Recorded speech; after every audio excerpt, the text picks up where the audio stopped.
Should we message him?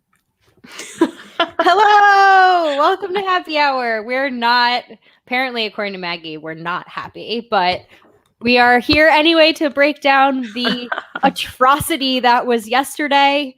We have our alcohol ready to go. I have my goblet. Maggie has her beer. So welcome. Thank you for joining. Packers lost.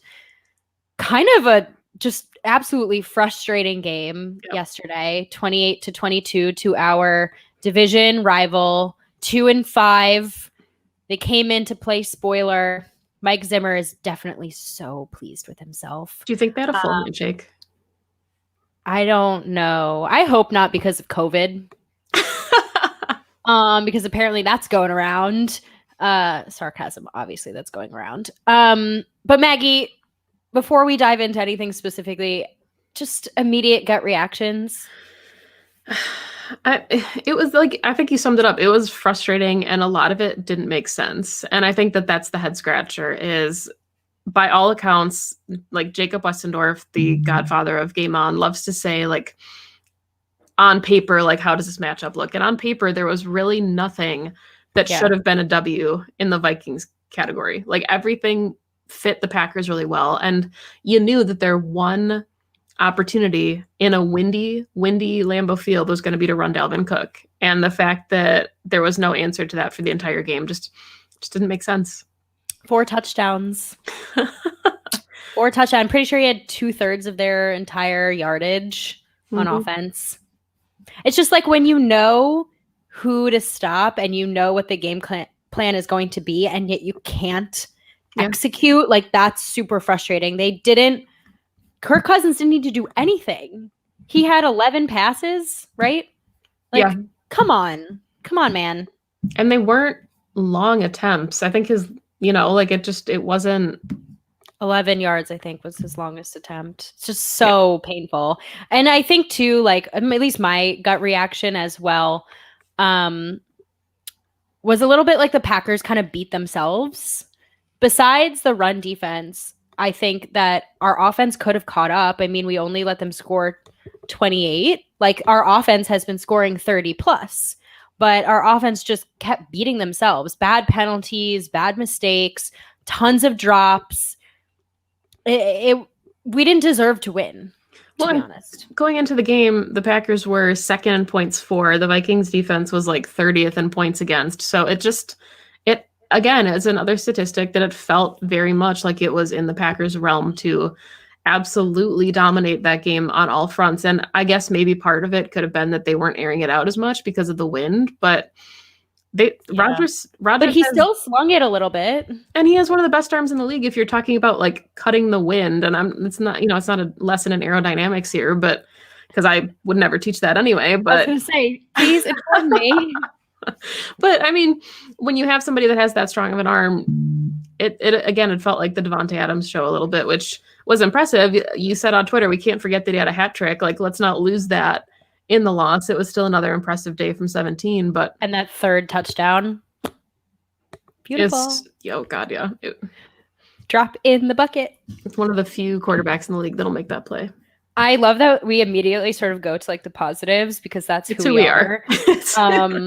But yeah, I mean, just really hard to watch, really frustrating. I yelled at my TV a lot.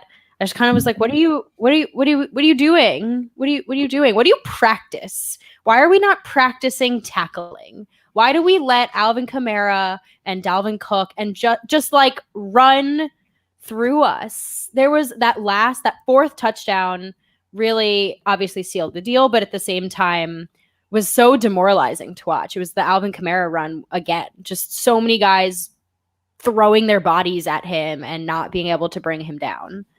And I mean, we talked about this on Pax What She Said, where you had asked, like, do you think that the Packers run the risk of looking ahead? And I genuinely thought that would not be the case. I thought if there was going to be a matchup that was harder for this Green Bay team, it would be the 49ers on a short week, because I thought the Vikings game would be physical because it's a division game.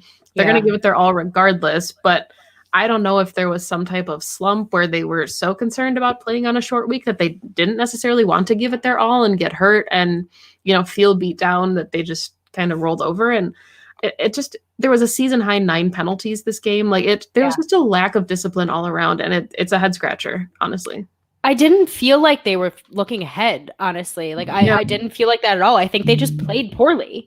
And I think there's something to be said for division games. Like division games are always wonky.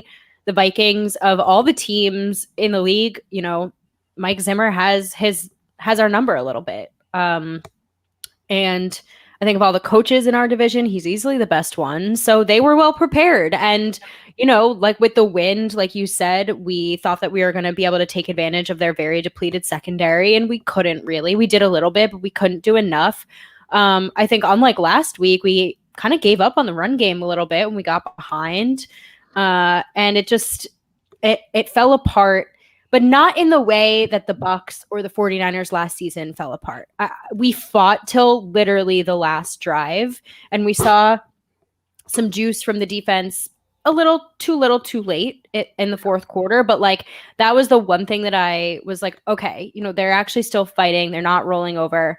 They have a chance to win this until, of course, the Aaron Rodgers fumble at the end. But I appreciated that it wasn't just all right, we're out, we're going to get demolished.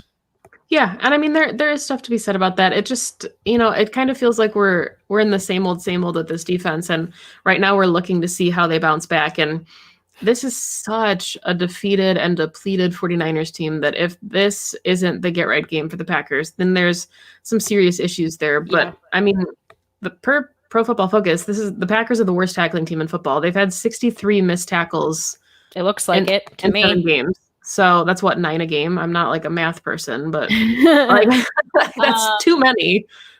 Yeah. I mean, I think this is an interesting, because you brought up, oops, that's not what I meant to click on. Sorry. You brought up the 49ers, and I don't know. I think that there was things fixed from the Bucs game, like I said, fighting it out through the end. This loss was worse to me because it felt like a winnable game. At least after, right? Like if we losing to the Bucs, they're one of the best teams in the league right now. Potentially losing to 49ers, injuries aside, again, another contender. But the Vikings were 1-5. We felt like they were waving the white flag, and yet somehow they come into Lambeau Field too, not away, at home, and do this. Like that, I think, cuts a little bit deeper than. Yeah, I agree. And I think that it just, you know, if you looked at the Bucs matchup, it was speed in that middle of the defense. Like their secondary's ball hawking. It was something that we knew that we were going to have to watch for. And I think one of the bigger elements of that game was there was a lack of generated pass rush. So I think what we saw then on Sunday is that kind of carried over. Packers had that bounce back against the Texans, and then they kind of came out flat again on Sunday. And it was really hard to get a gauge initially because, you know, the first 2 quarters took like 10 minutes and there were just long sustained drives for both sides. But then once the Vikings got ahead, I think we kind of saw that reaching again. And I don't know if that's Matt LaFleur's scheme, that he kind of, you know, gets anxious playing from behind and the defense doesn't know how to recover. But, you know, I thought that they had opportunities to get pressure. The Vikings offensive line is not fantastic. They were missing all of their edge rushers, the Vikings defense. So, you know, that should have been a nice pocket for Aaron Rodgers. And again, you know, it's just hard to say that the wind was a full factor here because you kind of knew going into it what you needed to do, and they weren't able to execute the way that they should have to win the game. I mean, the wind is a factor, sure, but that shouldn't be the reason why we lose a game. Like, you play up especially in Wisconsin at Lambeau Field, like you should be used to that. Right. I thought that for the most part, actually, we can move into the offense a little bit here, right? Like, I thought for the most part, actually, the offensive line played very well. It just happened to be that the last play of the game when we could potentially come back and last second win it, you know, they got to Aaron Rodgers. That was, I think, the first sack of the game, if not maybe the second, but he had a fairly clean pocket the entire game. It's the other side where we couldn't get to Kirk Cousins except for literally an unblocked Dean Lowry. Like that, I don't know. That doesn't count to me. We didn't generate pressure. He just happened to be left alone. Yeah, and I thought that this was interesting. We both are big fans of Ben Fennell and the work that he does, breaking down Packers games and really the entire NFL. But, he had some statistics from the game already, and we had kind of talked about that we had seen or wanted to see more base defense from this Packers team. You want your big guys. The best way to stop the run is to have 7 big guys on the field. And Mike Pettin plays a hell of a lot of dime. We've known that. It's been kind of one of the qualms against him for this entire season. For worse. Yeah, since he's been the defensive coordinator. So we did see the heaviest personnel deployed by Mike Pettin in his time as a defensive coordinator. Only 10 snaps a dime, 39 snaps in base. And they still weren't able to get the job done. So there is kind of this balance here where, we want to blame Mike Pettin, and Mike Pettin should shoulder some of the blame, but there's also then a personnel issue where do you have the right guys on the field in these certain situations? And I think that's kind of a marriage that is just faulty in all aspects, where some of the blame goes to Mike Pettin, some of the blame goes to the personnel, and it's just ugly. And the execution and effort. Yeah. Well, okay. Well, I don't know. Do you want to do defense or offense first? I don't know. I realize I kind of flipped it, but it's okay. We can talk about it because then we can end on the good stuff. Okay, let's do that. All right. So let's start up front. Okay. 1 sack on Kirk Cousins. Pretty much no real visible pressure. We talked about this pre-show, and I want to talk about it because I want to see what people, think about it in the comments. Like that play where Josh Jackson and Preston are lined up and keep switching back and forth with Preston in coverage. Like, why is Preston going and switching back and forth with Josh Jackson, a cornerback? Like, what could they possibly have to share in terms of play calling? I actually don't get it. Yeah, no, that was baffling. And we talked about it a little bit pre-show. I think Preston in coverage, it was 2 or 3 snaps, and one of them was bailed out by a penalty. One of them, I think he got bailed out because it was the Dean Lowry unblocked sack. But yeah, luckily Kirk Cousins, I think, threw over the middle for 8 yards that time Preston was in coverage. So I don't know if it was just didn't see him in coverage, but that is a mismatch every day of the week. And if Kirk Cousins threw the ball more than 10 yards this game, that could have gone for a touchdown. Bad. I know. Yeah, but I did think that besides the DPI, Josh Jackson played better. I think he's increasingly getting better. And I looked at the PFF stats today, and I'm not sure if people will enjoy this little tidbit, but he's pretty much graded the same, and take PFF obviously for what it's worth, but he's graded pretty much equal, with Kevin King. Kevin King's a little bit better in coverage. Josh Jackson's a little bit better in run defense. They pretty much even themselves out. So I think in terms of unless Kevin King comes back from this injury and is playing lights out all of a sudden, I actually think that the Packers probably won't re-sign him. I know that I wanted that previously, but if Josh Jackson is doing essentially the same work and doing it at the same level, there's no reason for them to pay Kevin King money. Yeah, and I don't want to get into the trades just yet, but you and I had talked about if there were any potential Packers, because we're talking about the Packers bringing in players, but as part of some type of package to bring in, a commodity, are there any players that we could see on the trade block? And it's hard to think Kevin King would be on the trade block because he's another rental. Somebody's going to have to pay him next season regardless. So unless you kind of want to try before you buy and see how he does in your defense. But there's a couple names that just, whether or not the Packers would move on from them, there's players that aren't necessarily playing to their potential. And it's not Kevin King's fault he got hurt, but we're seeing a lot of players on this defense that were brought in to play a specific role, and they're not capable of playing that role effectively. Preston Smith. Yeah, you said it. I no, but I mean, look, last season we had one of the best pass rush duos in the league, and this season they've been virtually non-existent. I think Z has flashed in moments. He still has 6 sacks, right? But it's not the same consistent pressure on a quarterback throughout an entire 4 quarters of a game that we've been seeing. And I find that when they are getting and this goes for the whole defense, they're making plays. They're just making plays at the wrong times. They're making plays on second down and then letting them get a first down on third down. It's like, no. Like, why are you playing 10 yards off the line of scrimmage on a 3rd and 8? The timing makes no sense. And again, I don't know if that's play calling, if that's effort, if it's both. But they played with like no juice yesterday. They gave up some really easy third downs. Like there was one point where the Vikings had a false start and they went from 3rd and 2 to 3rd and 7 or 3rd and 3 to 3rd and 8. And they gave up a first down. And it's like, you want to capitalize on that. Push them back. And there was just nothing. There was no juice until Adrian Amos randomly in like the second half of the fourth quarter decided to come in. And it's just disappointing. Well, and I think that's where the question comes in, is the way that Mike Pettin is like deploying his packages, because we talked pre-show that there were some base looks that looked really good and they were successful. There were a couple in the early drive, I think the first Vikings drive of the game, where the Packers, they were in base and they stuffed a couple, right? And they stuffed a couple runs, and then you get to a 3rd and long situation. Instead of bringing any pressure, Pettin goes to dime. And it's a 12-yard run up the middle. And there's no, it doesn't make sense when he's deploying the packages that he's deploying.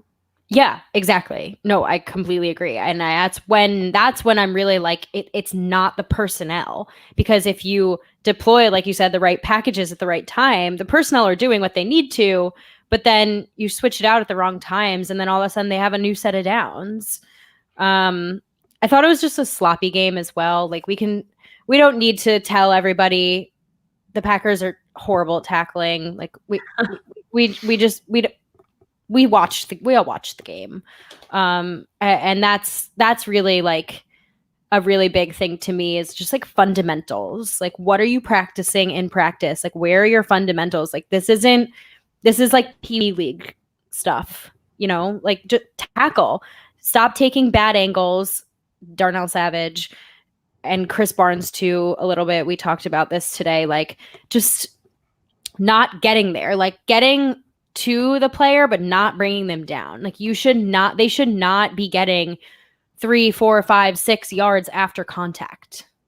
Right. And I think that's the issue is, Matt LaFleur had said it too, like it seems, and he didn't say this specifically, but kind of reading between the lines, it feels like there's certain players that maybe are trying to do too much. So he said, all we need is everybody to do their 111th. And you get into situations where there are guys that are trying to overcompensate and they feel like they need to be the guy to make a play.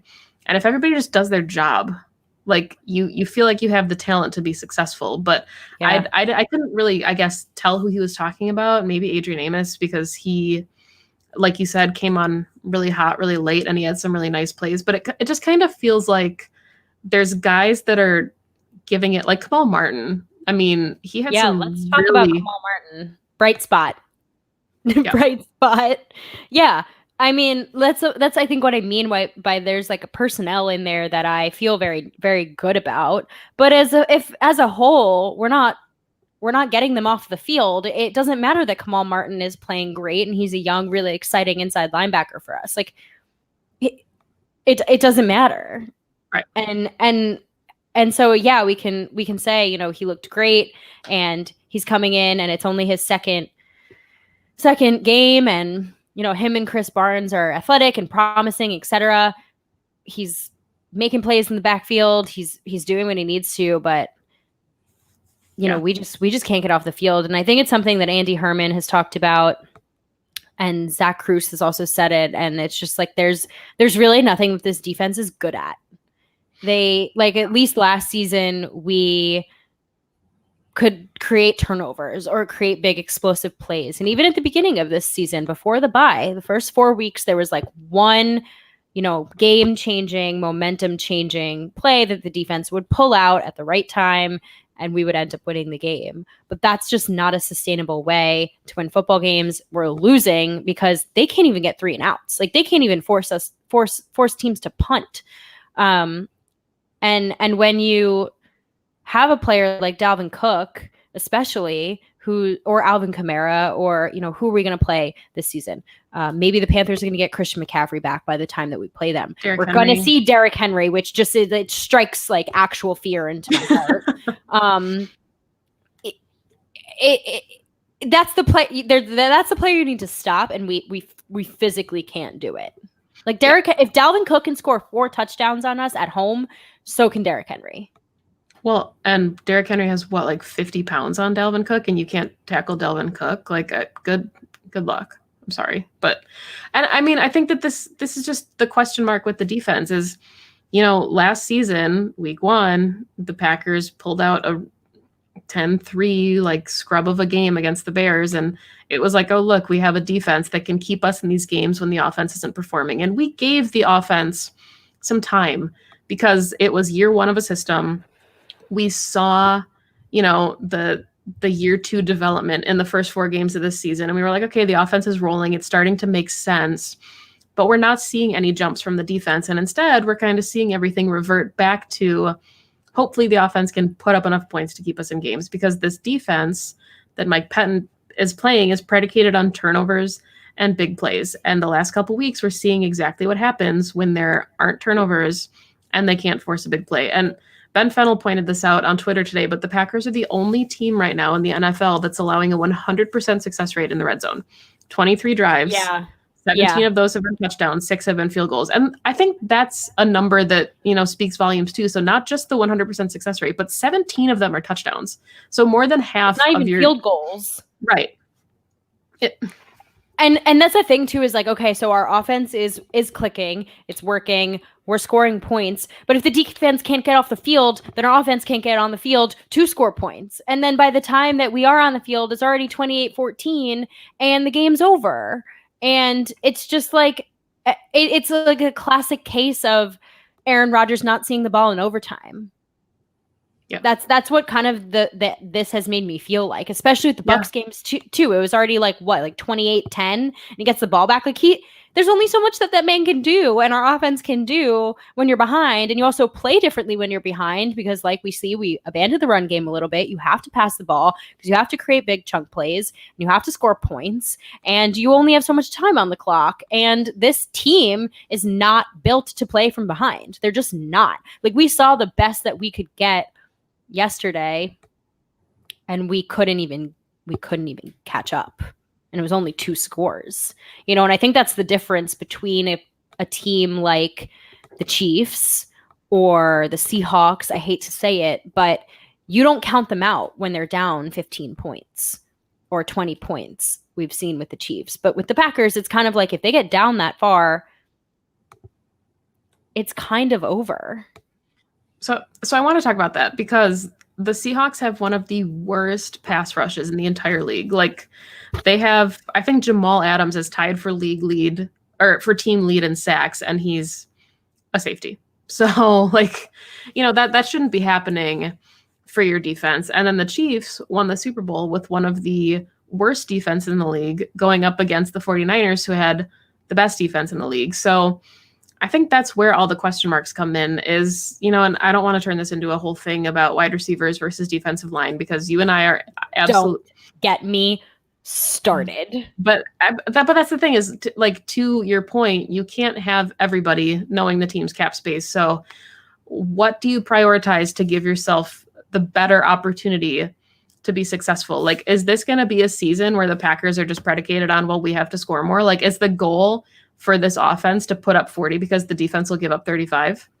That shouldn't be it, because we're going to go up against other great offenses, and the further you go into the playoffs, the better the teams you're going to play. And honestly, this defense going up against the Seahawks offense, I don't want to watch it. I don't. And look, you brought it up, and I think I should elaborate on it, because here's the thing. And I get where people are coming from with the wide receiver help. Would I love to get Will Fuller? Would I be ecstatic to get Will Fuller or Michael Gallup or anybody to help Devontae Adams? And then we have Devontae and that player and Alan Lazard and our 2 tight ends and our 2 running backs. Yeah, we'd be sick. It would be great. But our offense is working well enough. We've let's not forget, we have 2 games this season where we've scored 40 plus points. So we don't need that nearly as much as we need a player on defense. And when you have a cap space that we do with very limited space, and you have David Bakhtiari, and you have Aaron Jones, and you have Kevin King and Jamal Williams, and I'm missing someone else, Corey Linsley, to pay.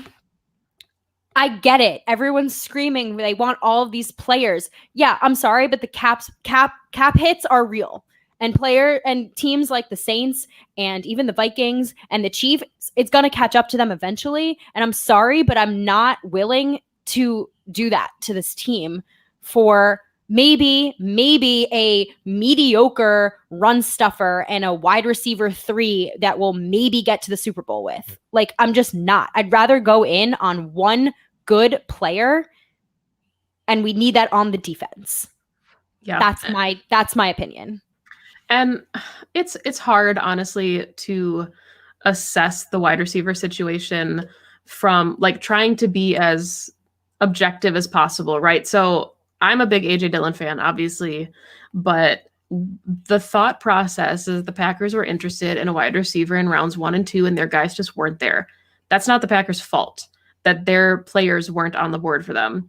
Devin Funchess opted out due to COVID. About Devin Funchess. So it's the Packers tried to bring in Robbie Anderson last season. They tried to bring in Emmanuel Sanders, and he said, "Nah, I want to go play in New Orleans where it's warm." So it's not that this Packers team isn't trying. Like, we're seeing them make moves and actively doing what they feel they should be doing to improve the offense. But Jacob Westendorf always says it takes 2 people to make a deal, and the Packers can be in on everybody they want to be in on. Let's talk about Allen Robinson, for example, who chose to stay with the Bears. So I think it's kind of bullshit that we're going in on Goot. And I agree with you. Like, the board fell the way it fell this draft. I think it's very easy for people to be like, oh, draft, haha, they didn't do it. It's year 1 of these players. And look, right now, I'll be honest with you. Would I love to have Patrick Queen on our team? Yeah, of course I would. Right now, would he be more impactful than Jordan Love? Obviously. But I'm not going to go back to the draft and do all these what ifs and get myself all worked up over something that we can't change. So here we are. So let's look at what we can do at the trade deadline. And that is going in on defensive linemen, a run stuffer like that. If we can even get marginally better and our offense, we can get our defense can get an offense off the field, and our offense can come on and do what it does and score points, we're going to win football games. Like, I think the perspective here is also like quite skewed because it's the Vikings and it hurts and it's a division, etc. They're worse than us, but we lost 28-22. Like, if we had stopped one of those drives with Dalvin Cook, we could have had another chance at another touchdown and we would have won the game. And this conversation would be very different right now. Yeah. And I do want to talk about that because I think that's where the confusion came in for me. And, if Jordan Love is a serviceable if he's a Hall of Famer, this conversation means nothing in a couple of years. Like, if he comes in and plays well when Aaron Rodgers is retired and rides off into the sunset, then nobody's going to care about this particular season because you got your guy.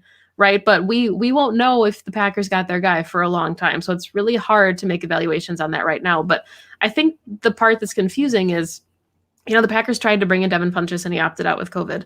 We didn't see them try to make any moves for a defensive lineman, even late in the draft. And I understand the philosophy of not bringing in a wide receiver on day 3 because you're thinking it's a guy that's going to take some time to acclimate and won't necessarily learn the offense. Like, it would be another FBS or EQ. Exactly. So then when you have a defensive lineman, even if you're expecting a guy like Kingsley Keke to take a jump, because I do think we're starting to see that Kingsley Keke has always been a pass rusher. He's not a run stuffer.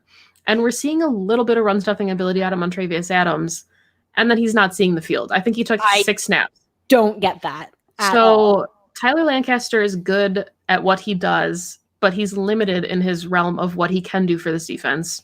Dean Lowry obviously had a sack when he's unblocked, but he's not very productive for this defense. So that's kind of with a grain of salt. Right. So that's been the question mark to me, is like, we knew wide receiver was an issue, but we're actively hearing that the Packers are in conversations to bolster that offense and get Aaron Rodgers some weapons. They were in on Zach Ertz. We brought in a wide receiver in free agency and he opted out. Yeah. So the question that I have then is, why are we not hearing these same conversations for somebody for the front seven, for a defensive line? I wonder, and I don't know. I'm going to ask you what your opinion on this is, but I wonder if they genuinely think that it's a Pettine issue and not a personnel issue, and it's just time to move on. And they are just maybe adverse to getting rid of someone mid-season.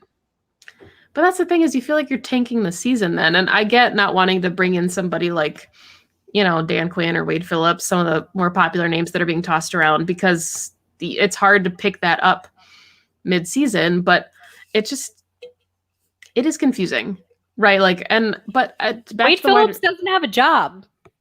Neither does Dan Quinn. Well, okay. Wade Phillips hasn't had a job all season. Fix that statement. You want to go back to the wide receiver conversation? I mean,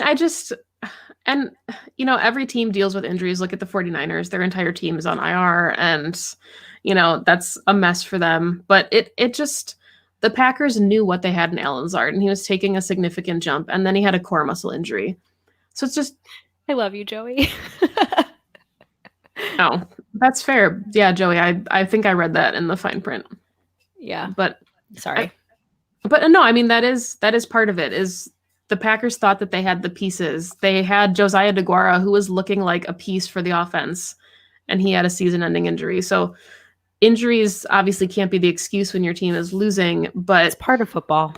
It's part of football, and you have to have a contingency plan. And I think the Packers have a better contingency plan on offense than they do for this defense. And we saw that with Kenny Clark out. No, I completely agree with you. The offense doesn't concern me one iota, like not even a tiny, teeny, weeny bit. Because I agree with you. We have plenty of playmakers. And look, would I love MVS and EQ to have been more involved yesterday? 100%. Do I think EQ should have come up with a bunch of those passes? Yeah, he should have caught that end zone. He should have had that touchdown. He I think I got a little too excited and jumped towards the ball when he should have just waited for it to come to him. But the offense works. We've got two tight ends that to me are so exciting. The Packers fans have been clamoring for a playmaking tight end since Jermichael Finley went down with an injury. And I think we have two that are doing quite a good job. I'm not putting them anywhere near the Jermichael Finley level, so please don't interpret this as me saying that, because I'm not. Let's be clear. I just think that they are two quite good on the up and up tight ends. I am still very excited about Jay Sternberger. I thought he looked very good yesterday, and obviously Big Bob can come up with some big plays. So I think we get caught up in the wide receiver conversation because wide receiver, but we also have two running backs that can catch passes and two tight ends that are making plays. So let's not get too caught up in that. Yeah. So let's do this for JJ, because JJ's in the UK and it's late and they need something to cheer them up. So I will start, because you said pass catching backs, and AJ Dillon caught his first pass out of the backfield and absolutely stole the person's soul and tiptoed the sideline. And big men he looked great. Big men aren't supposed to move like that. So I feel like that is a reason to be excited moving forward with the future of AJ Dillon. What's yours, Perry? Well, I just said it. I love our tight ends. I really think that Bob and Jace are doing what they need to. Clearly, Rodgers trusts them. I would love to see a little bit more of Big Bob and Stride, because there's been two plays now where I'm like, those both could have gone for touchdowns. But I think it's really exciting, and I think Matt LaFleur's scheme also calls for more two tight end sets. It calls for more two running back sets. So the wide receiver thing, fine. We want to talk about wide receivers? Let's talk about mother effing Devontae Adams. Seriously, I mean, come on. He's like probably He's first on PFF. he's the best wide receiver in the league right now. So if you want to go talk about wide receivers, let's talk about how we have the best one in the league. And that him and Rodgers, when they connect, are actually unstoppable. Davante Adams had 3 touchdowns yesterday. He missed how many games? 3? 3. And he's already at where and above other wide receivers who have played the entire season. So, JJ, we have the best wide receiver in the league and the best quarterback in the league because Rodgers looked great yesterday. He really didn't do much wrong. And I mean, I know 7 games isn't necessarily a sample size at this point because we're halfway through the season, but we're seeing EQ just came back from IR. And even though he had 2 big drops, one of them could have been a touchdown. Aaron Rodgers went to him on 4th down and he converted. And I think that we're seeing that Aaron Rodgers wants to get EQ more involved in this offense. The Packers are without Allen Lazard, who had a career game. They're without Aaron Jones, who should be coming back. So, Tyler Ervin makes this offense look different. And you said Big Bob and Jay Sternberger are making strides with this offense. So I think just because we don't have like an identified wide receiver 2 at this moment, taking pressure off of Davante Adams, it's hard to look past that and think about what this offense is when they have guys like Lazard back. And if EQ I was going to say, if Lazard was still healthy and playing the way that he was playing the first 3 games, we wouldn't be having this conversation. We just wouldn't. And even if Jay Sternberger was that guy, it wouldn't be that they need a wide receiver because they have another weapon. That's, I think, the primary verbiage here is people are hung up on wide receiver when there's weapons. Right. I agree. Okay. So we play the 49ers in 3 days. 72 hours. Yeah. 72 hours. We got big news, actually. Very big news today that both Jimmy G and George Kittle will be out. So we'll be going up against, what's his name? Nick Mullins. Yep. They're also missing Raheem Mostert and Tevin Coleman. And they're missing their entire first string, everyone too. Debo. So if you want to talk about a potential get right game, even though it's on a short week, we're going up against like a super, super beat up team. But then again, we thought we were going up against a beat up Vikings team. So what do I know? Yeah. I mean, it's a test. And, the Packers are, Matt LaFleur said, in his post-game presser, like, he was like, we've been figured out. Okay. Like, we better get a handle on it quick because this is the blueprint to beating this Packers team is running the ball down their throats. And until they prove that they can tackle and that they can stop the run, that's what's going to happen. So, especially if you have a guy like Nick Mullins, who, it's not like Jimmy G aired it out in the NFC Championship game. He threw like 8 passes. So it's not like they need Nick Mullins to be Superman. He's going to be doing a lot of handing off on Thursday night regardless. But, the 49ers just traded away Quan Alexander. So there's pieces that are missing. And if this is a Packers team that wants to contend, I think we both said this, like, this is a Packers team that's making the playoffs. But what they do in the playoffs is kind of predicated on how they get through the rest of the season. Like, you need to start addressing some of these issues because you can lose and make the playoffs at 11-5, win your division, and then just have somebody run all over you for 300 yards and your season is over. So this is when you have to start finding the answers, is when you're 5-2 and you have games in front of you to correct them, 9 games. Yeah. And we have time. Like, the deficiencies are obvious. The trade deadline is tomorrow. The 49ers still make me nervous. I think it's just PTSD. I don't know. I don't count them out really until I see it. Like, I just think about last season and it makes me cringe. I mean, you and I talked about this with this your being. Dad just made a very good point. Yeah, that is a good point. There's it was a season high for penalties, and we shot ourselves in the foot a little bit. Yeah, and I mean, I think we talked about this on Pax What She Said, where this 2-game stretch was kind of circled on the calendar as this was going to be potentially the hardest 2-game stretch of the Packers season, where you have a really tough division game. And for the 49ers as well, they just played a game against the Seahawks that, you know, beat them up. They lost obviously. their 2 best players. Right, it beat them up. And so these are 2 teams coming off of losses to division rivals, really short week to turn it around. But the 49ers have the benefit of not traveling. So this was tough for both teams. And, you know, we kind of thought like, okay, they're going to get a W, and then maybe they drop it in San Fran because it's too much for them. But Matt LaFleur hasn't lost 2 in a row. And I don't think that that's something we need to keep hanging our hat on, because it'll happen eventually. But, you know, he's so far proven as a head coach that he's able to bounce back. And I think, like, hopefully, like we saw with the Bucs, they came into the Texans game, they were juiced up, they were ready to go. You imagine that that's how they're going to be next week. You want that to happen every week, even after we win. But you hope that even extra, you know, especially this game, feel there's a lot more, I think, weighted to it. I don't know.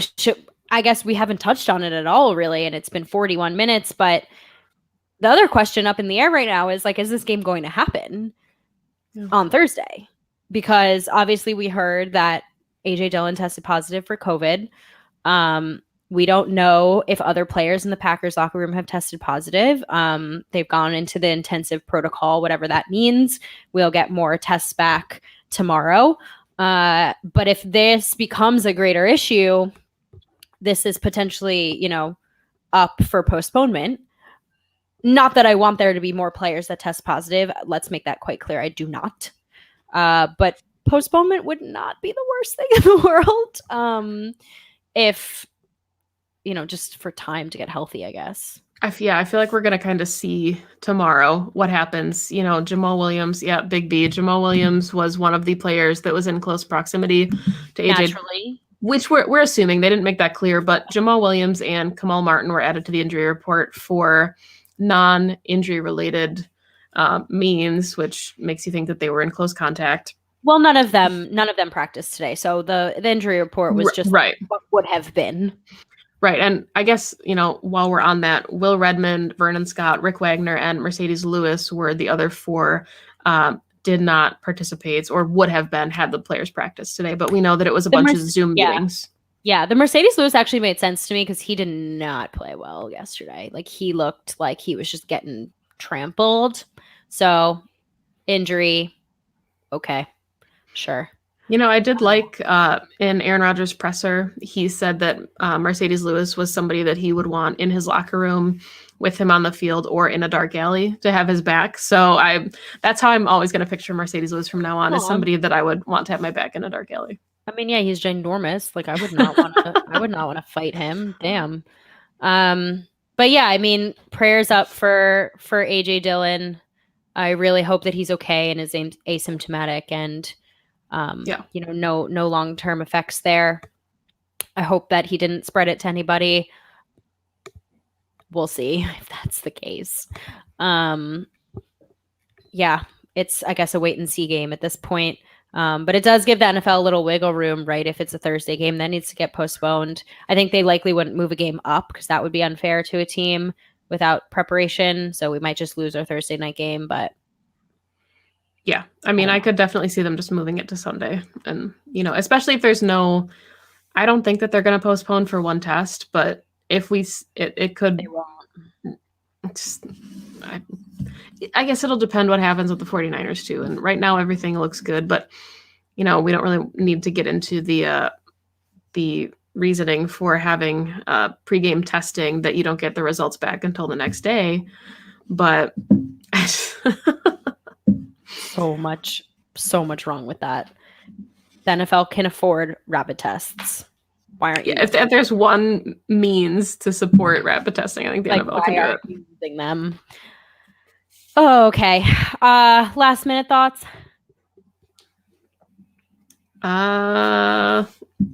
Okay, here's a more specific question for you then. Okay. Are you concerned about our season long term? No. I think that this is potentially a difficult 2-game stretch for the Packers, but if the Packers drop to 5-3, that doesn't mean that it's the end of the world for them. And I think that we have to remember that there's for every good team coming to Lambeau Field, or for the Packers on this schedule, the Titans, the Colts, there's an Eagles team, there's a Jaguars team. Then yeah. And I think that the Packers have the pieces, and they're going to get more pieces back. Yeah. So, the offense is going to look good. Whatever happens with the defense is the question mark. And whatever happens, okay, I guess I'll flip it on you. If the Packers give up 250 yards on the ground on Thursday, what is your concern for the season long term? Yeah. I think that's the question, is the run defense. The concerns stay the same. And again, even if the Packers stop the 49ers run game, still concerned about it, because their run game is not that scary at the moment. Like, I'm still going to be concerned when Derrick Henry comes trucking through Lambeau Field. If they give up another, like, if it's another game like last season, I'm actually genuinely concerned for Mike Pettine's job. Yeah. That's where I'm at. I like this comment from Robin. I think that he articulates vividly what a lot of us are thinking. And this is what we need to see from the Packers, is learn how to get punched in the mouth and respond to it. Yes. Because we haven't seen that. Yes. But we saw it a little bit yesterday, right? It wasn't a comeback, but it wasn't a rollover and not score any points anymore. We fought until the very end, and I think that was a huge, huge difference, at least for me, than the Bucs game or any of the games last season. Because like they're right until literally 0 seconds until the fumble, I'd say, I was like, we can win this. Like, Aaron Rodgers can pull out a last drive touchdown to Devontae Adams, like, win this game. And that's the difference, I think. But it still wouldn't take away from everything they did poorly. It would just be a win on the stat sheet.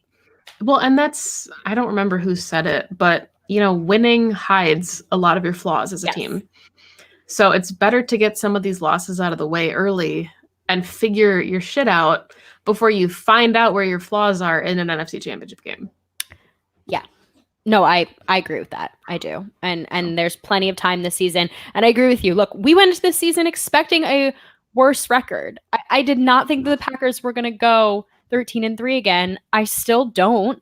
But you can still win the division with 11-5. Hell, you could still win the NFC at 11-5. Like, you never know what's going to happen the rest of the season. You don't know if the Seahawks are going to go on another like pretty difficult stretch.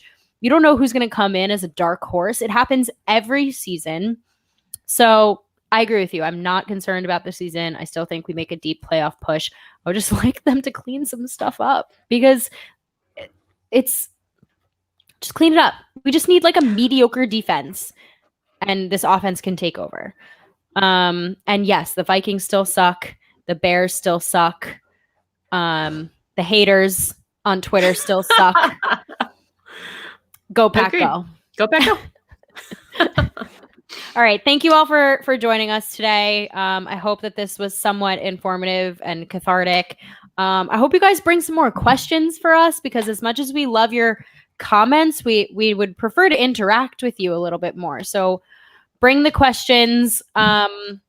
We appreciate the views. Follow us on Twitter. Follow us at Game On Wisconsin. We just let's plug it, because we're excited about it. Absolutely, let's do it. We just launched our Packs What She Said merchandise, so you can go onto Cheesehead TV's merch site and you can buy all the Packs What She Said merch you want. There's literally everything. There's a tote. There's a coffee mug. There's a onesie for your baby. There's an awesome crew neck sweatshirt that I can't wait to receive, because that's obviously my brand. I'm drinking red wine because that's also my brand, Robin. But yes, please go and get your merch. We're super pumped about it. Listen to the podcast every week. We'll be previewing the 49ers, although we should talk about that. We'll be previewing the 49ers, but follow us at Packs What She Said Podcast, PWSS Podcast. And please don't let this loss cloud your mind. The Packers are still Super Bowl contenders, and they are still first in their division, second in the NFC. So go Pack, go. Go Pack, go. See you next week.